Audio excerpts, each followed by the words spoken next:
Chers élèves, chers apprenants, bonjour.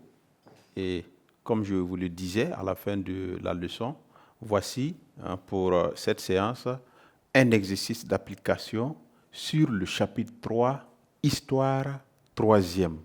Comme nous avons épuisé le programme, nous avons fini le chapitre, nous allons vous soumettre cet exercice-là pour parcourir un peu le chapitre 3 de la décolonisation en Afrique. Dans ce chapitre, nous avons vu la première leçon qui a étudié les mouvements d'émancipation en Afrique. La leçon 2, nous avons étudié les formes d'accession à l'indépendance en Afrique anglophone. 3, les formes d'accession à l'indépendance en Afrique francophone. 4, les formes d'accession à l'indépendance en Afrique lusophone. 5, la décolonisation au Burkina Faso. 6, nous avons étudié l'évolution de l'Afrique indépendante, 2 points, les tentatives de regroupement, à l'exemple évidemment de l'Union africaine.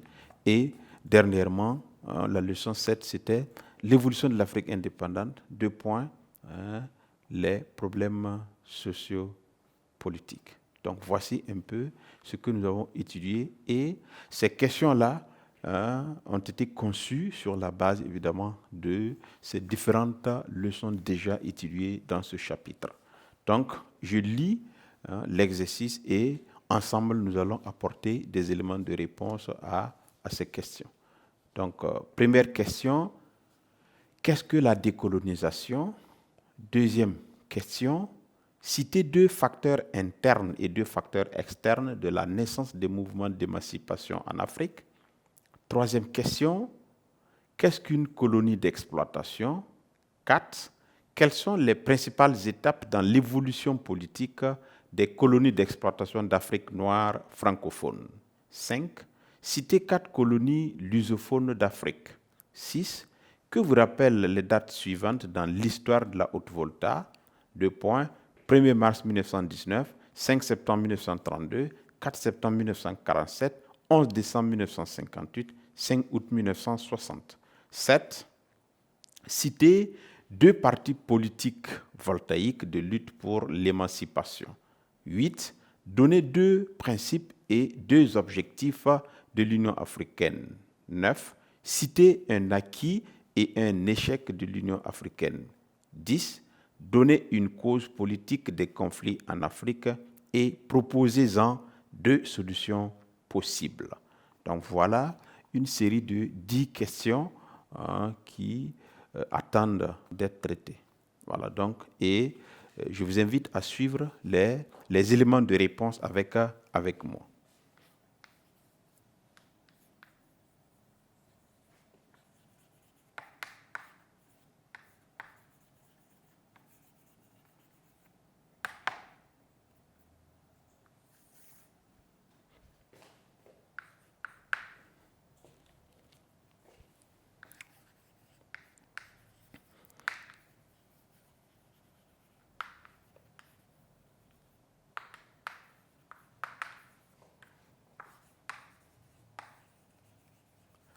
Le processus par lequel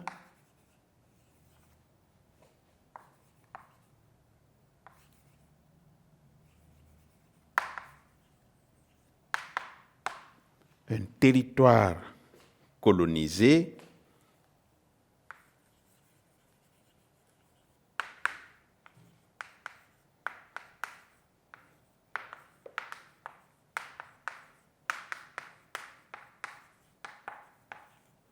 accède à l'indépendance. Si vous voulez, si vous voulez.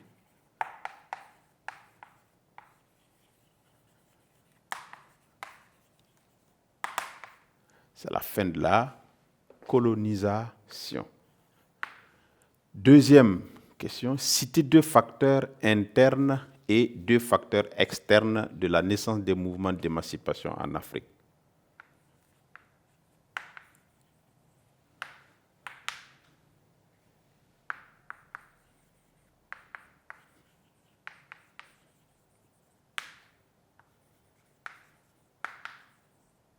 Deux facteurs internes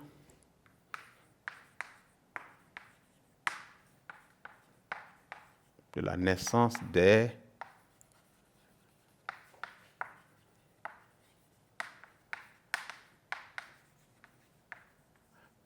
mouvements d'émancipation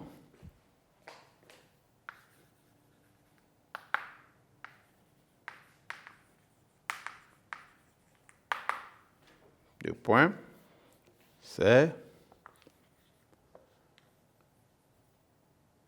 les comportements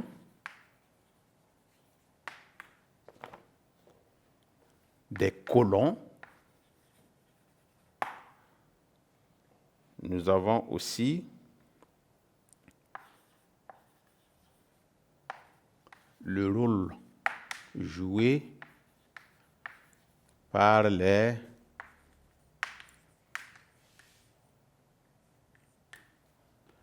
intellectuels.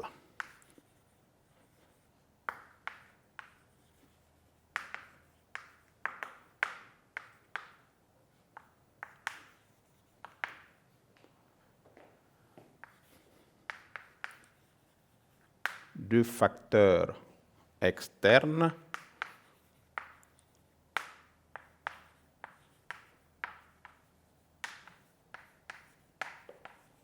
de la naissance des mouvements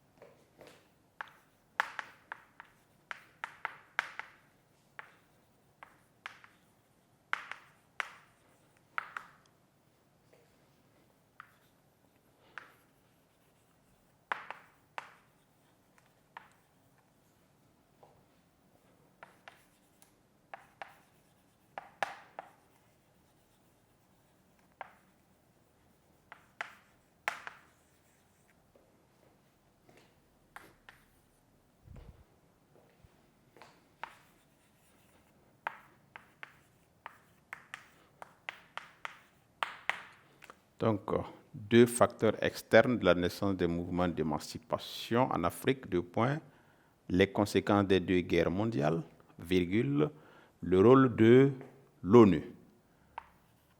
Troisième réponse, qu'est-ce qu'une colonie d'exploitation? Donc, une colonie d'exploitation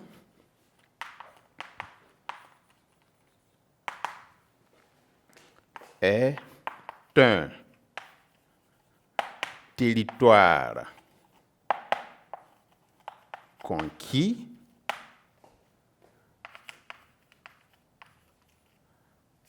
par le colon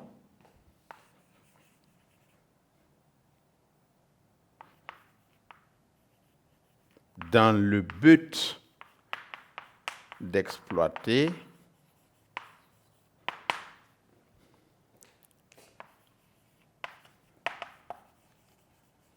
ses richesses naturelles et humaines.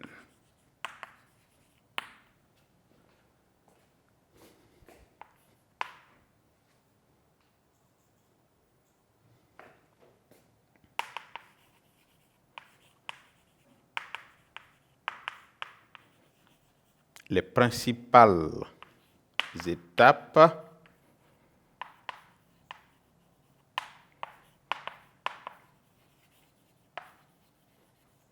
dans l'évolution politique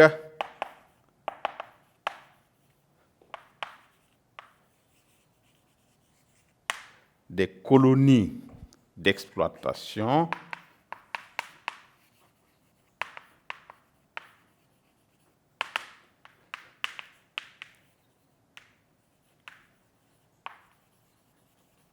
d'Afrique noire francophone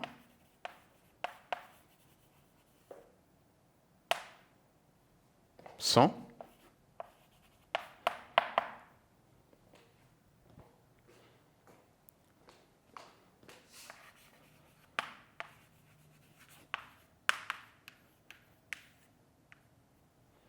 La conférence de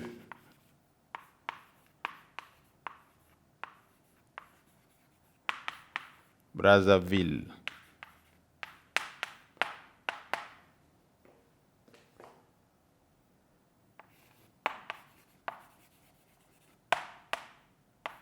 L'Union française.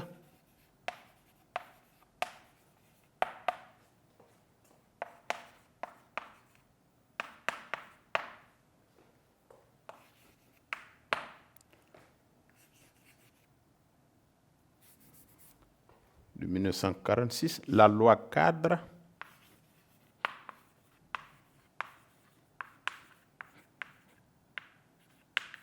de 1956,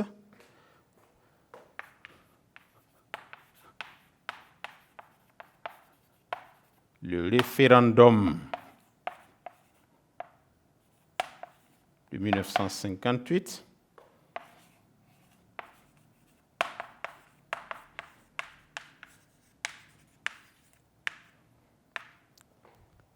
les indépendances massives